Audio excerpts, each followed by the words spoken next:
مرحبا بكم معايا في دار الكتاب والسينما. انا عارف هذه مده ما تلاقيتونيش، وانا متاكد انكم توحشتوني، وكونوا متاكدين انني حتى انا توحشتكم. ولكن بغيتكم عافاكم تاكدوا انني ملي كنغبر عليكم راه كنكون كندير شي حوايج مفيده، وطبعا كنعتذر منكم.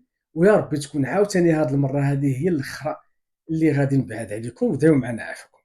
ولكن غادي تكونوا معايا سعداء، وانا متاكد انكم غادي تكونوا فرحانين بهذه الحلقه، حيت عندنا واحد الموضوع، واحد الكتاب هام وكتاب ماتع وممتع.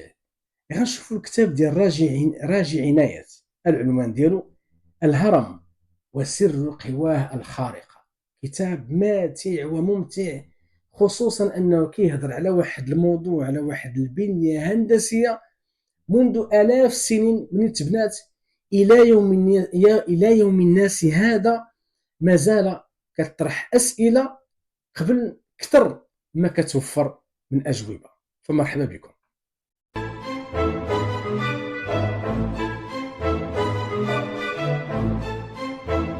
أهلا بكم.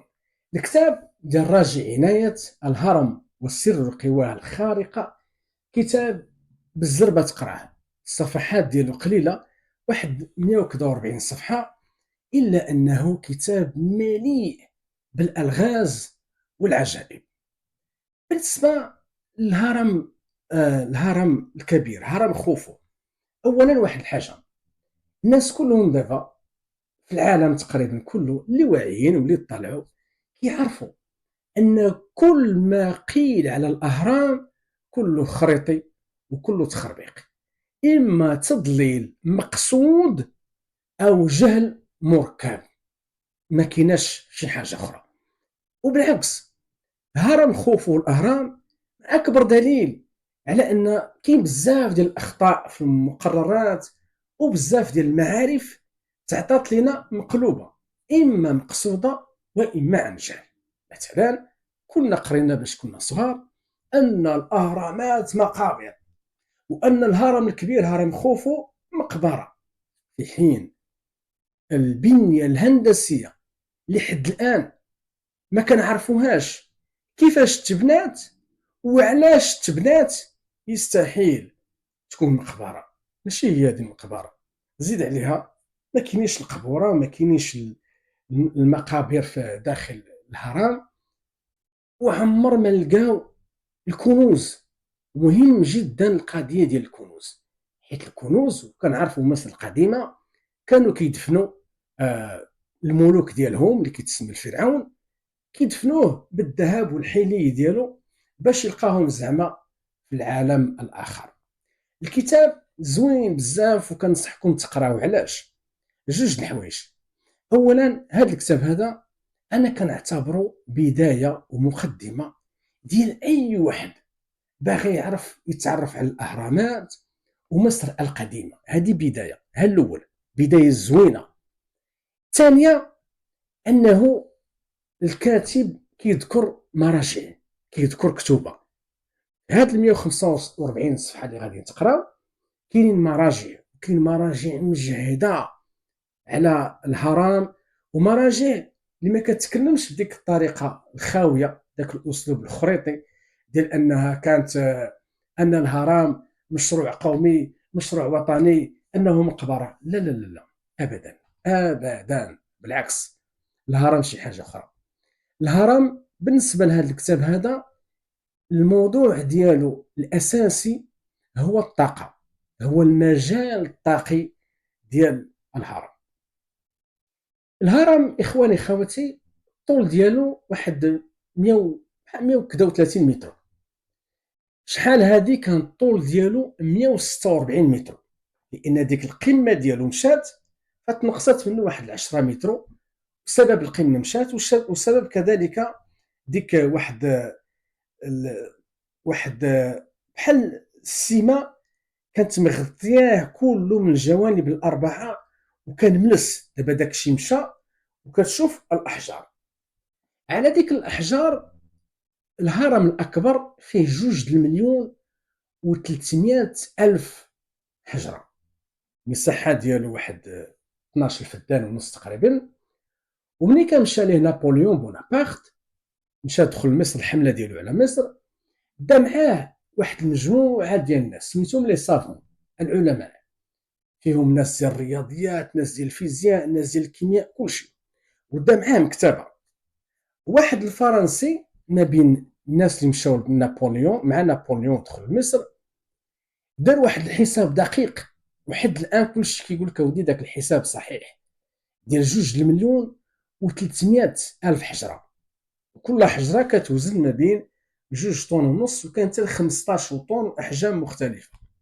قال لك ديك 2 مليون و300 الف حجره اللي كيشكلوا الهرم الاكبر ديال خوفو، ممكن تدورها على مساحه فرنسا كلها وديرها هي الحدود.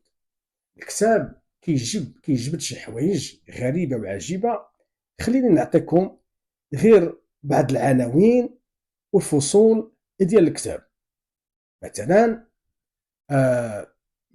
هرم خوفو مرصد ام معبد ام مقبره، الهرم والمواد الجامده، الهرم والنبات الراقص، الهرم يعالج الامراض، الهرم اول معبد للاسرار. وكذلك قصه الاختراع رقم 91304، هذه قصه اخواني اخواتي، هذه براءه اختراع 91304، يعني باتنت، هذه باتنت. شنو هي القصه؟ ان واحد العالم من تشيكوسلوفاكيا السابقه كان مشى لهرم خوفو ودار واحد التجربه، وسمعوا مزيان شنو دار. وفي الكتاب كاين التفاصيل. قال لك اسيدي الرازوار اللي كنحسنوا به، قال لك الا حطيتيه في الهرم وخصو يكون كيشوف في المحور شمال جنوب، يعني خصو يكون قابل الشمال، قال لك كتبيتو تما، هذاك الزيزوار ممكن تحسن به، تكرر به 200 مره اخرى. يعني الجو ديال الهرم كينضي الرازوار.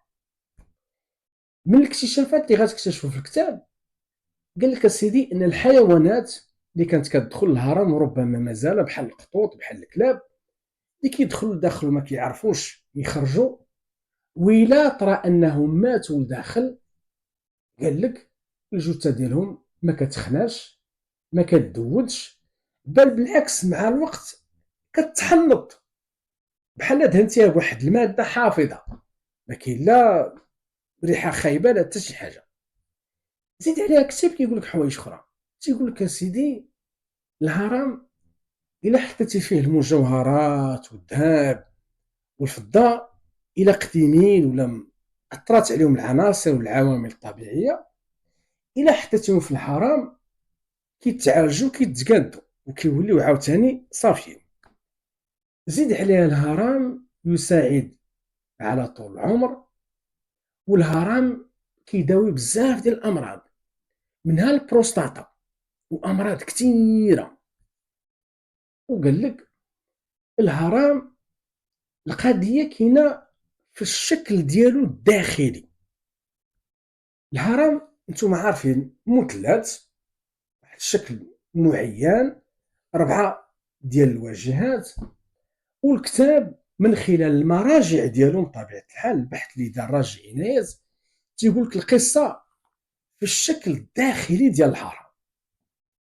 طبعا الهرم بني بالحجر، بمعنى مواد عازله، عازله على اي تاثير مغناطيسي، كهربائي، كهرومغناطيسي، خارجي اللي بغيتي. فهذاك الشكل اللي يدير هكا، والاشياء والاجسام اللي هي وسط منه هي اللي كتاثر بها. وهنا غندوزو لبراءه الاختراع 91304. هذا العالم التشيكوسلوفاكي اللي مشى تما هو عالم ديال الموجات وديال الراديو، كان التخصص ديالو الراديو والموجات. دواز شي 20 ولا 30 عام خدام في بلادو، وجا لمصر كيدير الابحاث. 10 سنين هو كيتقاتل مع بلادو باش يسجلوا الاختراع ديالو. 10 سنين هو كيتقاتل مع بلادو باش يسجلوا ليه براءة الاختراع. قالوا ليه شاد الهضره هذه، ان الرازوار ديال الحسانه كتحطو وسط الهرم وكانه كينبيه اش هاد الهضره هادي. هو شرحها لهم بطريقه علميه، قال لهم القضيه عندها علاقه بالبلورات، عندها علاقه بالجو ديال الداخل ديال الهرم. قال لهم الداخل ديال الهرم ديك الطاقه اللي فيه راه كتعوج شي حوايج وكتفرض شي حوايج، كتفرضها على الاجسام اللي فيها الداخل، سواء الاجسام العضويه ولا سواء الاجسام الغير العضويه والاحياء والنباتات. 10 سنين هو غادي جاي وكيدي لهم الاوراق حتى في الاخر اقتنعوا، وقال لك نعم، الشكل الهندسي الداخلي ديال الهرم كيساعد في انه يمضي الزيزوار، وعطاه براءة الاختراع وخدا الرقم ديالها وتسمات بسميتو. اذا شنو هو هذا الهرم هذا يا اخواني خواتي؟ شنو هو الهرم؟ القضيه في الطاقه اللي فيه وداك الشكل ديال المثلث. قال لك الا كنتي كتجلس بزاف وسط الهرم غادي تعالج من جميع الامراض اللي فيك. اكثر من هكا، الكتاب تيقول لك ان الناس داروا في ديورهم داروا هرم وكيدخلوا فيه، كيديروا التامل وكيديروا التنفس وكل شيء تعالج من الامراض ديالو. اكثر من هكا، قال لك اسيدي ان هذاك الشكل الهرمي يعالج سرطان البروستات وتيعالج امراض اخرى. الفرنسيين اللي كانوا مهتمين بالعطور واستخراج العطور داروا واحد التجارب على الورد داخل الهرم. قال لك كتحط ورده داخل الهرم، وديك الورده من طبيعه الحال انت كتصور انها غادا تدبان، لكن ما كتدبانش. نعم كتموت، انما كتبقى محتفظه على داك الشكل ديالها، كتبقى محتفظه على الشكل ديالها. خلينا ندوزو دابا القضيه ديال الكنوز والذهب والنقوش والرسوم. مصر القديمه معروفه بالنقوش والرسوم والحروف الهيروغليفيه والنصوص الهيروغليفيه والذهب والجواهر والكنوز. هادشي ما كاينش في الهرم، ما كاين فيه لا كنوز لا رسوم لا نقوش. الحجر وكاين الداخل وكاين حجره الملك. كيحكي في الكتاب القصه ديال المأمون سنه 820 ميلاديه. قال لك ان الخليفه المأمون طمع، قالوا ليه ودي مع السمع بالناس اللي كيمشيو لمصر وكيحفروا القبور وكيلقاو الذهب والمجوهرات ديال الفراعنه. يعني كان كيموت كيديروا ليه الذهب، كيخطيو صبعانو الذهب، المجوهرات والحلي ديالو باش يلقاهم في العالم الاخر. هذا هو كان التصور. الخليفه المأمون في سنه 820 ميلاديه سمع بهاد الهضره هذه وصيفط الجيش، قال لهم سيروا دخلوا. ديك الساعه الهرم ما فيه حتى فتحه، مازال الهرم مزيان، مازال كاينه ديك المواد مطليه، مازال ما كتشوفش الحجر، كتشوف هكا الحيوط ملسه. عياهم يدوروا على الهرم، صيفطهم الخليفه، خصهم يمشيو يدخلوا الفلوس، يجيبوا الفلوس والذهب. كيقول الكتاب انهم بداو يدوروا تيقلبوا، بداو كيحفروا، لقاو داك الحجر ديال الجرانيت صلب جدا حيت قشروهم، داكشي صعيب. وهما يجيبوا الخل، داروا واحد المواد كيميائيه، كبوا الخل، بدا داكشي كيتشقق، كيسهل عليهم الحفر حفر حفر حفر حفر، دخلوها هما هنا هما طلعوها هما نزلوا. قال لك حتى وصلوا قربوا لغرفه الملك اللي دابا كيقولوا لها ذا كينجز تشامبر. واللي يدخل الهرم خوفو راه هي ديك القاعه اللي كبيره لداخل وفيها واحد التابوت ديال الجرانيت خاوي. قال لك ما لقاو والو. والخليفه المأمون وصلاتو الاخبار، قالوا لي راه العسكر ديالك راه كعاو. يعني كنهضروا على ناس خدامين برا برا الهرم. كاين اكثر من 40 درجه مئويه، من طبيعه الحال كتدخل داخل كانك عندك لاكليم من 40 الى 20. ولكن كعاو اشنو غيدير الخليفه؟ صيفط ناس ديالو يدخلوا لداخل ويحطوا تما الذهب والفلوس باش يتسماو العسكر زعما راه لقاوه. وبالفعل دخلوا لقاو الفلوس وداهم زعما تسماو خداو الذهب. وكان خاف المأمون، خايف من الثوره، ان العسكر شديتيهم خدمتيهم بحال العبيد وقلت لهم راه غنقسم معكم غندور معكم، مشاو ما لقاو والو. هاد القصه هذه اللي كيحكي راجع عناية كتشوف الطمع ديال الخليفه في حين جاو الاوروبيين وجاو الاجانب جاو من أجل المعارف ومن أجل الأسرار. وهنا الكاتب كينتقل لواحد الكتاب معروف كانوا اكتشفوه في مصر واكتشفوه في الهرم، اللي هي مخطوطة آني. مخطوطة آني معروفة اللي كيقولوا لها دابا كتاب الموتى، واللي هي ترجمة ماشي دقيقة، ترجمة ما فيها ما يتشاف، ديال كلمات أخرين أقرب لها الخروج إلى النهار. قال إذن كلمة كتاب الموتى غير صحيحة، ما كايناش شي حاجة سميتها كتاب الموتى. علاش؟ لأن مصر القديمة ما كانش عندها تصور ديال الموت يعني الفناء، لا، انت كتنتقل من هنا غتمشي لبلاصه اخرى، ما كاينش الموت يعني ماشي نهايه. قال لك كتاب الخروج الى النهار. وهنا الصدمه الكبيره في الكتاب، تيقول لك ودي ماشي كتاب الموتى طبعا حتما، ماشي كتاب الخروج الى النهار، بل كتاب الاستيقاظ الكبير، The Great Awakening.